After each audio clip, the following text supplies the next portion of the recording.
नमस्कार। Stock market course for beginners के 60th part में आपका स्वागत है। पिछले कुछ पार्ट्स में हमने कंपनी एनालिसिस के बारे में बात की थी। तो चलो मान लेते कि आपने जनरल कंसल्टेंसी का पूरा एनालिसिस किया, जिसके बाद आपको पता चला कि जनरल कंसल्टेंसी के जो प्रोडक्ट्स है वो काफ़ी अच्छे हैं, उसमें अच्छी खासी ग्रोथ हो सकती है।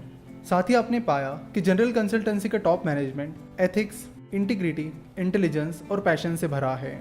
आपने कंपनी का वैल्यूएशन निकाला और कंपनी का वैल्यूएशन भी आपको सही लगा। कंपनी के पिछले फाइनेंशियल परफॉर्मेंस को देखकर भी आप काफ़ी इंप्रेस हुए, जिसके चलते आपने ये डिसीजन लिया कि आपको जनरल कंसल्टेंसी में इन्वेस्ट करना है। तो इन्वेस्ट करने के लिए ज़रूरत है सेविंग की, यानी आपको पैसे सेव करने पड़ेंगे और फिर वो पैसे इन्वेस्ट करने पड़ेंगे। आपको जो सैलरी मिलती है वो आपकी एक्टिव इनकम होती है, और उस सैलरी को इन्वेस्ट करके जो आपको रिटर्न मिलते हैं वो आपकी पैसिव इनकम होती है। तो आपकी कोशिश होनी चाहिए कि आपकी ज़्यादा से ज़्यादा एक्टिव इनकम पैसिव इनकम में कन्वर्ट हो, यानी आपकी सैलरी में से ज़्यादा पैसा आपको सेव करना चाहिए और उसे फिर इन्वेस्ट करना चाहिए ताकि वो पैसा आपके लिए काम करे। तो पैसिव इनकम में पैसा आपके लिए काम करता है, यानी आप पैसों को काम पर लगाते हो। तो पहली चीज़ ये है कि आपको सेविंग की आदत लगानी होगी, रेगुलर सेविंग करना होगा और रेगुलर इन्वेस्टमेंट करनी होगी। कई सारे लोग एक बार इन्वेस्टमेंट करते हैं और फिर 5 साल 10 साल तक उसे देखते रहते हैं, जो कि इन्वेस्टमेंट का सही तरीका नहीं है। आपको लगातार सेविंग करनी चाहिए और अपने एक्सपर्टीज़ के हिसाब से जो एसेट क्लासेस आपको कंफर्टेबल लगते हैं उनमें इन्वेस्ट करना चाहिए। तो अब बात करते हैं कि आपको शुरुआत कैसे करनी है।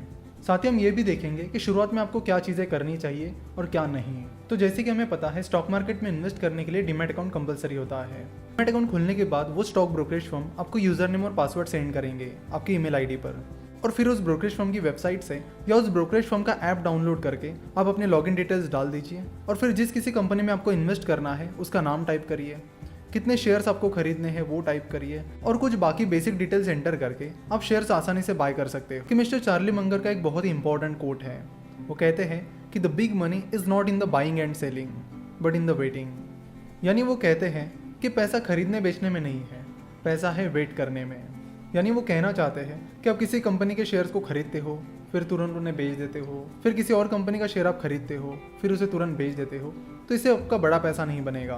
क्योंकि अगर आप शेयर को खरीदोगे और उसे तुरंत बेच दोगे तो कंपाउंडिंग आपके फेवर में काम नहीं कर पाएगी। बहुत सारे बिगिनर्स फटाफट पैसा कमाने के चक्कर में शेयर्स को खरीदते हैं, उन्हें तुरंत बेचते हैं, ट्रेडिंग करने लगते हैं, दिन भर शेयर प्राइस चेक करते रहते हैं। शेयर प्राइस नीचे आ गई तो टेंशन में आ जाते हैं। तो आप समझ लो कि स्टॉक मार्केट इन चीज़ों के लिए नहीं बना है। तो आपको समझना होगा कि आपको उन बिजनेसेस में इन्वेस्ट करना चाहिए जिसमें आपको फ्यूचर ग्रोथ दिखती है, यानी उन बिजनेसेस में आपको इन्वेस्ट करना चाहिए जिसकी फ्यूचर परफॉर्मेंस और बिजनेस ग्रोथ पर आप कॉन्फिडेंट हो। तो आपको उस कंपनी के शेयर्स तब तक होल्ड करने चाहिए जब तक आप उस कंपनी के बिजनेस पर कॉन्फिडेंट हो। जब आपको लगता है कि उस कंपनी की बिजनेस ग्रोथ अब थम गई है, कंपनी आगे ग्रो नहीं करेगी, आपको कॉन्फिडेंट नहीं है कंपनी के बिजनेस पे, तभी आपको कंपनी के शेयर सेल करने चाहिए। बस शेयर प्राइस ऊपर गई है तो शेयर सेल कर दो, या शेयर प्राइस नीचे चली गई है तो शेयर सेल कर दो, ऐसा करके नहीं चलता है। जब आप किसी कंपनी में इन्वेस्ट करते हो तब आप उस कंपनी के भागीदार बन जाते हो, तो उस इन्वेस्टमेंट को आपको एक ओनरशिप की तरह ही ट्रीट करना होगा। और फिर जब आप ऐसा करोगे और अपने इन्वेस्टमेंट को तब तक होल्ड करके रखोगे जब तक आप उस बिजनेस की फ्यूचर ग्रोथ पर कॉन्फिडेंट हो, तो कंपाउंडिंग ऑटोमेटिकली आपके फेवर में काम करेगी। और ये कंपाउंडिंग ही है जो आपको बहुत ज़्यादा रिटर्न कमाने में मदद करेगी।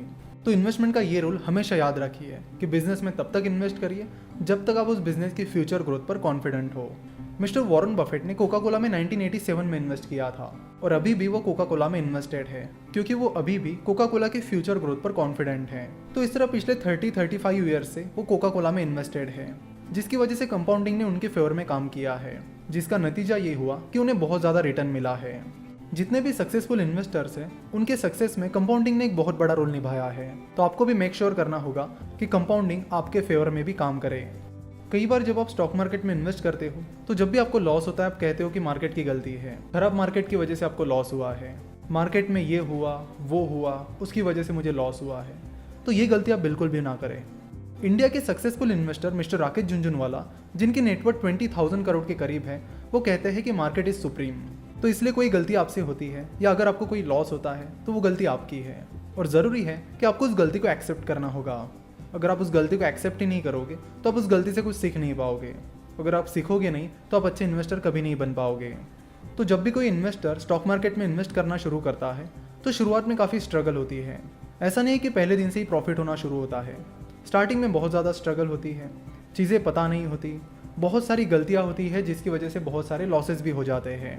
तो आपको बता दूं कि शुरुआत के 1-2 साल तो ऐसे ही सीखने समझने में चले जाते हैं। तो अगर आप फटाफट पैसा कमाने के लिए स्टॉक मार्केट में इन्वेस्ट करना चाहते हो तो स्टॉक मार्केट आपके लिए नहीं है। स्टॉक मार्केट उनके लिए है जिनके पास पेशेंस है, क्योंकि अगर आपको कंपाउंडिंग को अपने फेवर में लाना है तो उसके लिए पेशेंस की ज़रूरत है, लॉन्ग टर्म इन्वेस्टमेंट्स की ज़रूरत है। और दूसरी बात, स्टॉक मार्केट इन्वेस्टमेंट करते वक्त शुरुआत में बहुत सारी गलतियाँ होती हैं, तो उन गलतियों से सीखते सीखते शुरुआत के कुछ साल तो ऐसे ही निकल जाते हैं। तो आज हमने सीखा कि असली गेम बाइंग और सेलिंग में नहीं बल्कि होल्डिंग में है। नेक्स्ट लेक्चर में हम उन 3 गलतियों के बारे में बात करेंगे जो ज़्यादातर बिगिनर्स करते हैं और अपना पैसा गंवाते हैं।